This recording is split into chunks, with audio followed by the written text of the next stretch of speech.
हम तुम्हारी भावनाओं को, तुम्हारी पीड़ा को समझ सकते हैं पुरु। नहीं, नहीं समझते आप एक राजा है ना, और ये वीर जो धरती पर पड़ा है वो केवल एक सेवक, एक सेनापति जो अपना कर्तव्य निभा रहा है, आपके पुत्र का ख्याल रख रहा है ताकि एक दिन वो आपको सौंप दे। फिर चाहे अपना कर्तव्य निभाते निभाते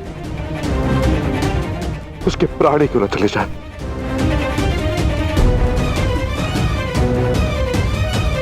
वो तो बस अपना कर्तव्य निभा रहा था, बस। उसके सम्मान में एक शोक सभा, एक भाषण, बस यही कर सकते ना हम।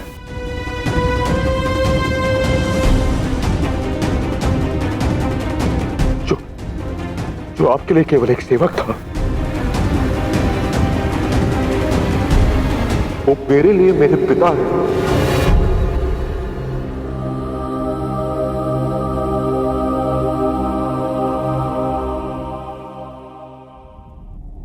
समझ में नहीं आता कि कोई अपने विश्वास के पात्र को इतने समय के लिए कैसे भूल सकता है।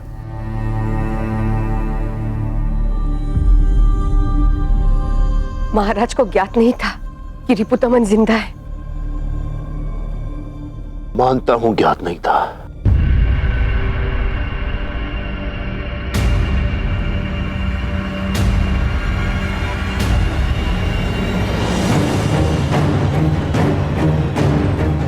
पर इससे इनका दोष कम नहीं हो जाता। एक राजा किसी पर भी अंधविश्वास नहीं करता। यदि एक राजा किसी की सुनाई हुई कहानी के पीछे का रहस्य ना जान पाए तो ये उसकी भूल नहीं, अपराध है ये।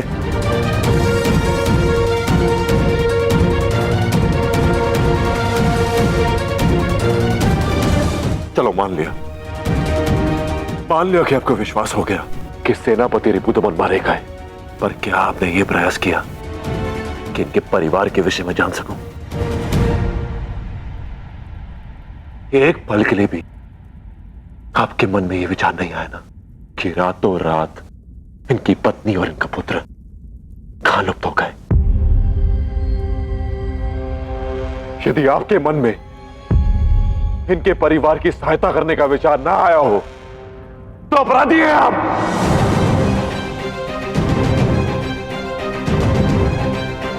मेरी मां अपनी स्मृति खोने के बावजूद भी पूरे पौरव राष्ट्र में भटकती रही, पर आपने उन्हें ढूंढने का प्रयास नहीं किया। यह अपराध है आपका।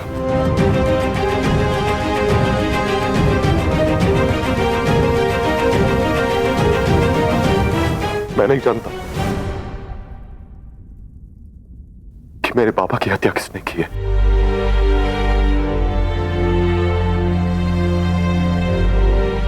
परंतु उसके उत्तरदायी केवल आप हैं महाराज पमनी, केवल आप।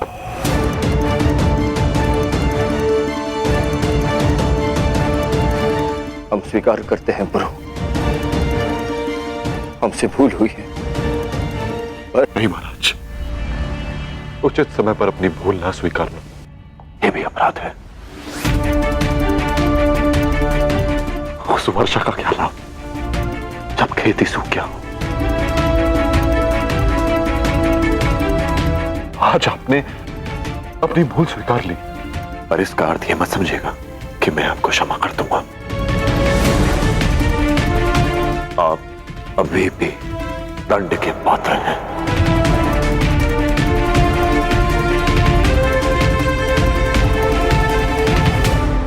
यदि आपको ऐसा लगता है कि वर्षों पहले पिछड़ा पुत्र आपको वापस मिल चुका है तो यह भूल है आपकी।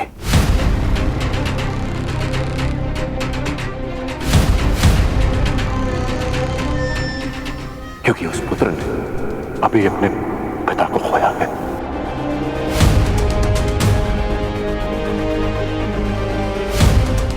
आपसे मेरा कोई संबंध नहीं महाराज।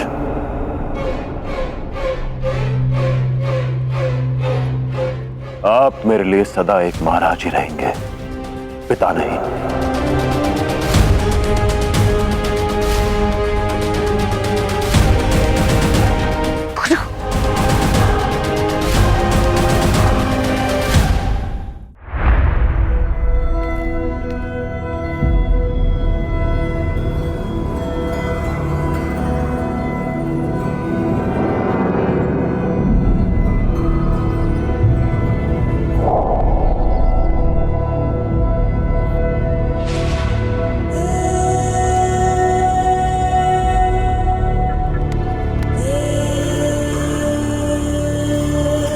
पुरु जिस दर्द, जिस पीड़ा से गुजर रहा था, उसे महसूस करके मैं भी सहम गई।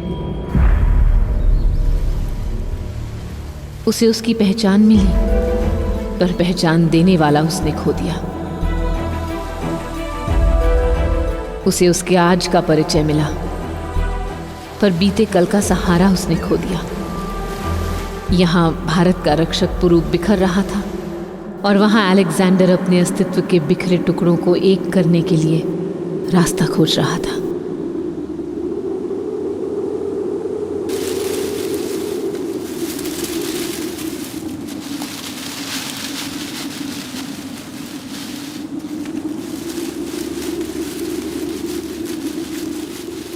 ये कौन सी जगह पर लेकर आई हैं आप? जितनी अजीब ये जगह है, उतनी ही अजीब इन पत्तों की सरसराहट भी।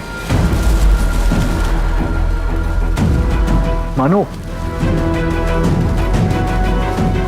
कुछ कहना चाहती हैं। ये आने वाले कल की सरसराहट है अलेक्जेंडर। देवताओं का पैगाम है ये, जो इन पत्तों की सरसराहट से इन्हें मिलता है।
वो अपना कल जानने आया है जिसे दुनिया के कल को बदलना है।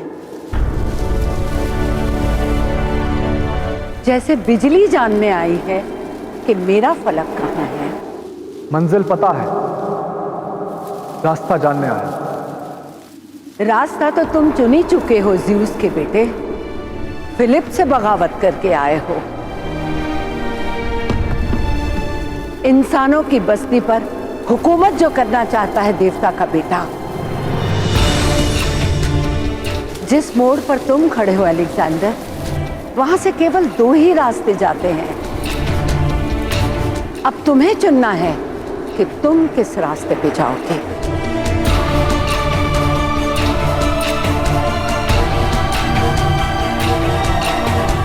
एक रास्ते पर है जिंदगी, तारीख खत्म होने के बाद तक की लंबी उम्र, औलाद, बीवी, घर, सब कुछ होगा। नहीं होगा तो बस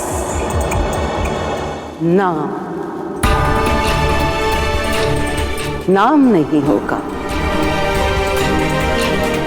और दूसरा रास्ता कभी दुनिया को तुम्हारा नाम भूलने नहीं देगा। तारीख कयामत तक तुम्हारे नाम को फना नहीं होने दी, मगर तुम्हारी उम्र की कीमत पर।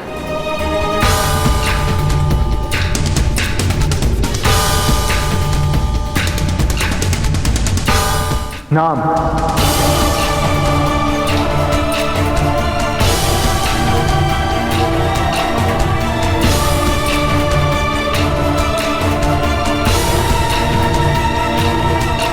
जिंदगी भले ही छोटी हो, पर नाम बड़ा होना चाहिए, क्योंकि इंसान मर सकते हैं पर नाम हमेशा जिंदा रहता है। बहुत बड़ी चीज चुन ली है अलेक्जेंडर, और बहुत मुश्किल रास्ता भी।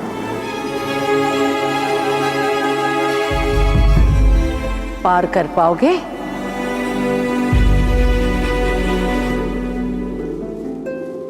अपने ख्वाब की तामील के लिए मुझे जो करना पड़ेगा मैं करूंगा।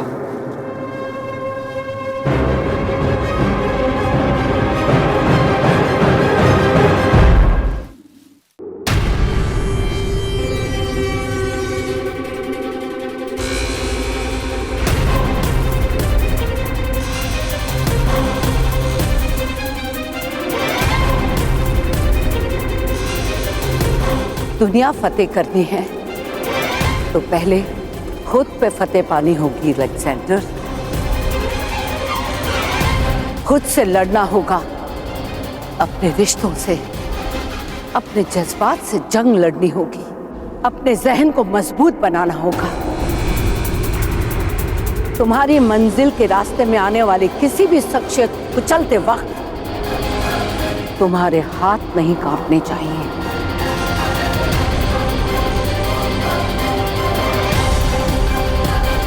इस रेगिस्तान के एक छोर से दूसरे छोर पर जाना है, और रास्ते में जो मिले कत्ल कर देना है उसका,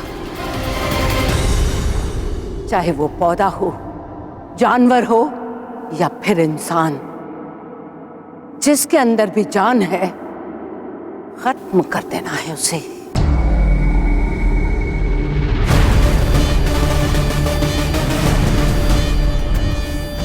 कहा था ना, बड़ा मुश्किल रास्ता चुना है तुमने।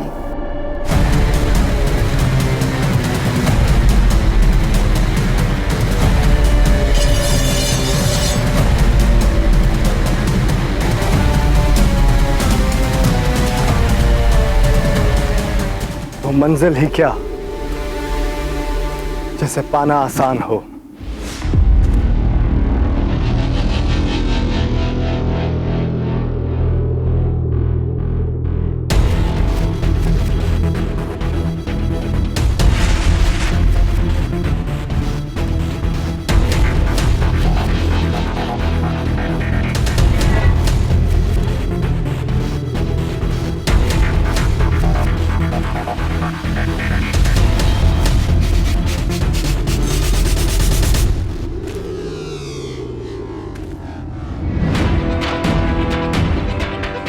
और रास्ते में जो मिले कत्ल कर देना है उसका, चाहे वो पौधा हो, जानवर हो या फिर इंसान।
21 बरस पहले तुमने मेरे ख्वाब पर पानी फेर दिया था रिपुदमन, और आज 21 बरस बाद फिर से तुम मेरे और मेरे ख्वाब के बीच में आ गए। अब वक्त आ गया है मैं अपने ख्वाब के रास्ते के इस कांटे को निकाल फेंकूं।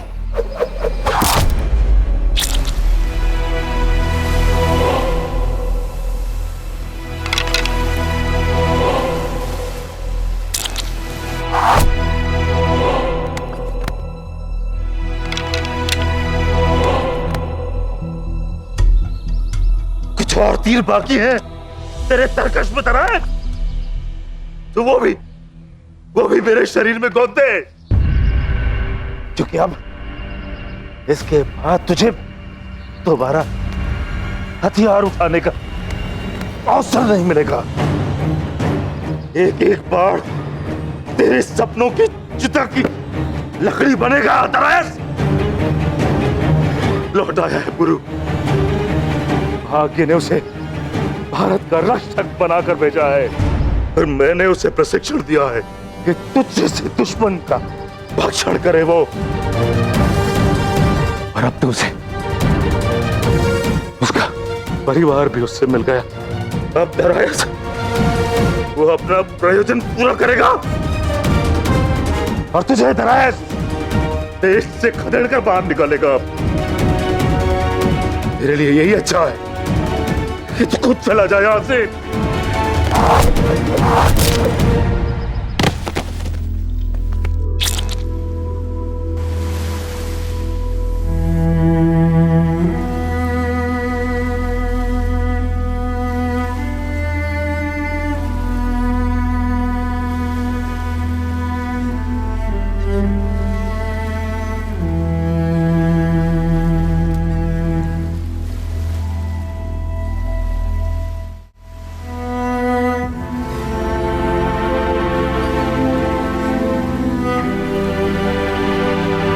पुरु, सज्जन काका के शव को दस्युलोक ले जाना होगा।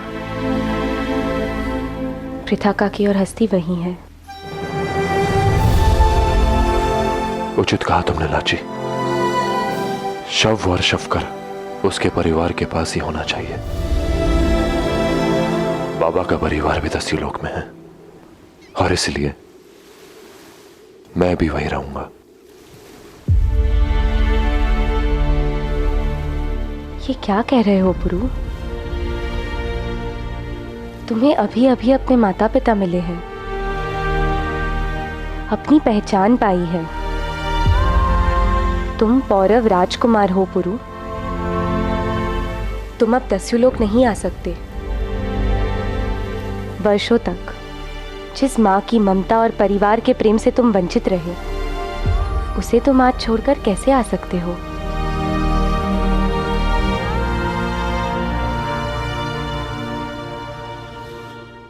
मुझे भारत पर फतेह चाहिए। जाओ, अलेक्जेंडर को पैगाम भिजवाओ। कहा था ना मैंने, आगे बढ़ने का मौका, जगह और वक्त खुद फिलिप बताएगा तुम्हें।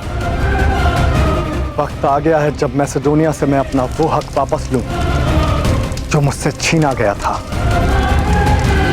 आज पुरु आपके विरुद्ध हुआ है, इसका कारण भी यही है।